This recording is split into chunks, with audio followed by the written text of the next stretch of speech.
Durante siglos, la presencia del libro de Enoc para muchos pareció ser incómoda. Si bien no había desaparecido del todo, tampoco se había integrado como otros textos antiguos. Quedó en los márgenes, sobreviviendo en fragmentos, citado de forma indirecta, conservado en tradiciones específicas, mientras en otras era ignorado o descartado. ¿Por qué ha sido así? ¿Fue este olvido accidental o existe algo más detrás?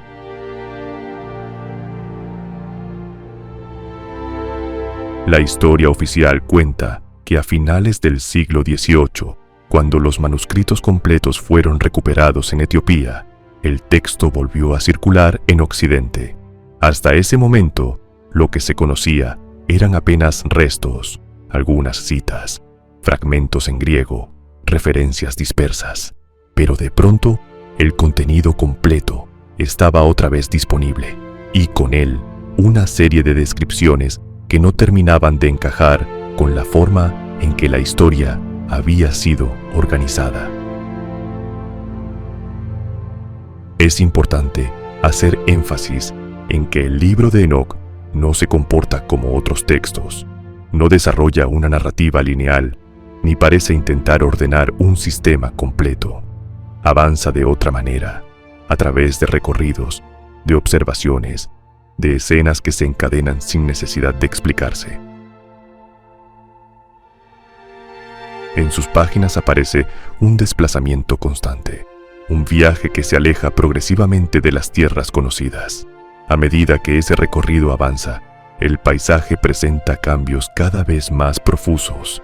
Las referencias se vuelven más precisas, más afinadas. Lo que al principio puede parecer una visión, comienza a tomar forma de territorio, de geografía real. Aparecen montañas, valles, territorios apartados, límites. Habla de extremos, de formaciones, de puntos donde el cielo parece sostenerse sobre la tierra. Durante mucho tiempo, este tipo de lenguaje fue interpretado como una forma antigua de describir algo simbólico, alejado de la realidad concreta. Esa lectura permitió ubicar el texto dentro de una categoría conocida, pero también dejó de lado algo evidente: el nivel de detalle en cada pasaje. Enoc describe, insiste en direcciones, en desplazamientos, en transiciones entre regiones, en cambios de paisaje que sugieren fronteras claras.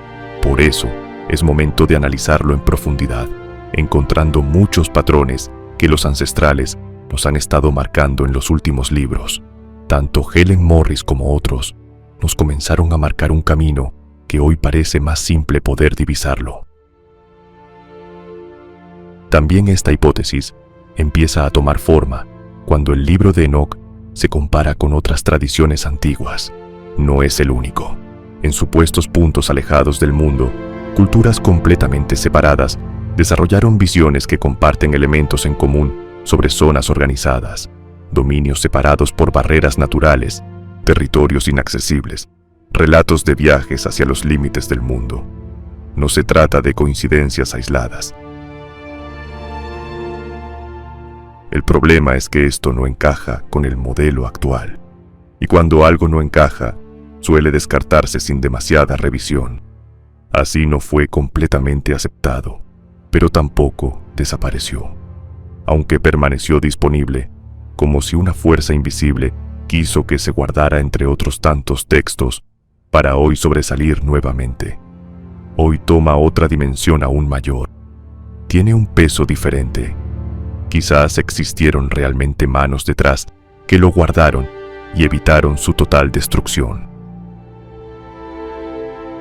Este libro vuelve a mirar estos textos tal como son, observando sus descripciones sin forzarlas y aceptando que, si existe, aunque sea una mínima posibilidad de que lo que se describe corresponda a algo real, entonces el libro de Enoc deja de ser un documento antiguo más para convertirse en una pieza que merece ser examinada con otro nivel de atención, para formular las preguntas que pueden ser recurrentes en cualquier buscador.